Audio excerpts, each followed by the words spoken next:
हमारे आदरणीय नेता नीतीश कुमार जी ने क्या क्या किया है सम्राट अशोक की गरिमा को आगे बढ़ाने के लिए बताने की जरूरत बहुत नहीं होनी चाहिए थी, लेकिन कुछ बात बताने की जरूरत पड़ जाती। उस वक्त भारतीय जनता पार्टी की मदद से सरकार नहीं चल रही थी। उस समय जो सरकार थी जनता दल यूनाइटेड अलग गठबंधन में उस समय सरकार चला रही थी और उस सरकार के मुखिया नीतीश कुमार जी ने तब निर्णय लिया था। बिहार एनडीए में सम्राट अशोक को लेकर के एनडीए जो है दो फाड़ हो चुका है। एक तरफ बात की जाए बीजेपी सम्राट अशोक की जयंती मना रही है, वहीं दूसरी ओर आज जदयू की ओर से सम्राट अशोक की जयंती मनाई गई। लेकिन समारोह था सम्राट अशोक का, लेकिन जो दोनों के बीच में नाराजगी थी वो साफ तौर पर देखने को मिली।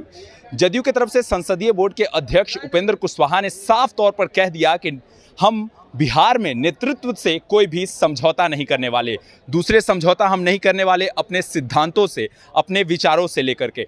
और साथ ही साथ कई मुद्दों को लेकर के जो जदयू है अपना भड़ास निकालते हुए दिखी बीजेपी पर। उपेंद्र कुशवाहा ने साफ तौर पर कहा, चाहे मुद्दा हो जातीय जनगणना का या फिर अन्य कई जो विशेष मुद्दे हों, उनको उठाया गया सम्राट अशोक जयंती समारोह के बहाने। और जो दोनों के बीच जो दूरियां दिख रही थी साफ तौर पर, जो जिस तरीके से नेतृत्व की बात हो रही थी, बीजेपी का कहना था कि 2025 के बाद क्या होगा वो अभी हम नहीं जानते, लेकिन इसको लेकर के भी आज उपेंद्र कुशवाहा ने साफ तौर पर कह दिया है कि जदयू जो है अपने सिद्धांतों से और अपने नेतृत्व से कोई समझौता नहीं करने वाली है। क्या कुछ कह रहे हैं उपेंद्र कुशवाहा, छोड़े जाते हैं उनके बयानों के साथ।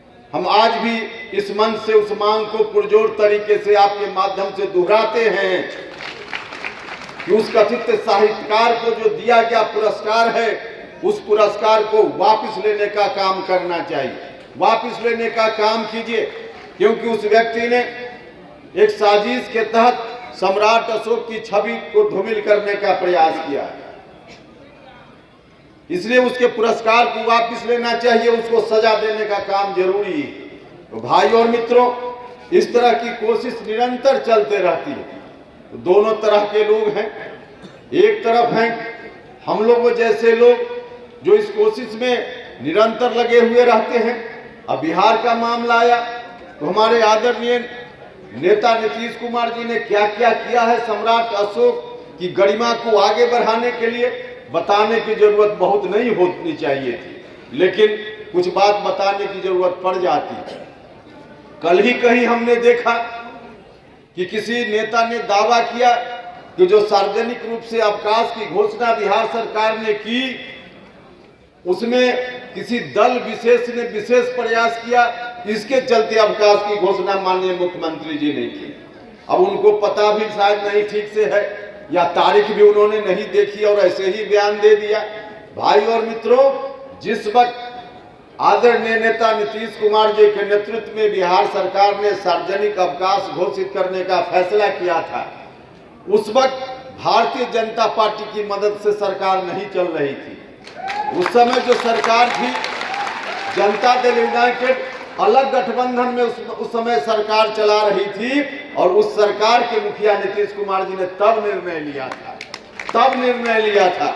इसलिए कोई व्यक्ति इस तरह से बयान देते हैं, उनको समझना चाहिए 2015 में जनता दल यूनाइटेड ने अलग गठबंधन बनाया था। एक राजनीतिक परिस्थिति थी, उस पर बहस का मामला नहीं है, लेकिन जिस परिस्थिति में हो उस वक्त अलग गठबंधन था 2015 में, और 2015 से लेकर 16 तक यह निर्णय हुआ। उस समय जनता दल यूनाइटेड नीतीश कुमार जी के नेतृत्व में फैसला ले रहा था, लेकिन गठबंधन अलग था। इसलिए इस तरह की जो बयानबाजी होती है, मैं आप सब लोगों से आग्रह करना चाहता हूँ। कुछ लोग बिना सोचे समझे झंडा उठा लेते हैं। बिना सोचे समझे झंडा उठाइएगा तो दुर्गति हो रही है और आगे भी दुर्गति होती रहेगी।